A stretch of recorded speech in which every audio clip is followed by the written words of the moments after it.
Chinese মানেই তো আমার ফেভারিট চিলি চিকেন, তোমাদেরটা কি? তো প্রথমেই এই উপকরণগুলোকে সুন্দরভাবে কেটে নেওয়ার পর এবার পালা এলো মাংসটাকে ম্যারিনেট করে নেওয়ার।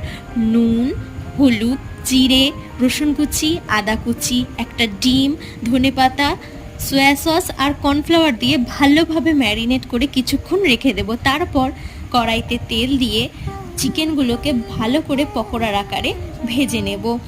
তারপর তাতে ওই তেলতেই আমি দিয়ে দেব রসুন কুচি, পেঁয়াজ কুচি, লঙ্কা কুচি আর আদা কুচি। এরপর দিয়ে দিলাম ক্যাপসিকাম, টমেটো, লবণ, হলুদ, জিরের গুঁড়ো, গরম মশলা, সয়া সস, টমেটো সস আর ভেজে রাখা পকোড়াগুলো দিয়ে ভালো করে সবটা কষিয়ে পরিমাণ মতো জল দিয়ে একটুখানি ফুটে আসলেই ধনেপাতা ছড়িয়ে গরম গরম পরিবেশন করুন চিলি চিকেন।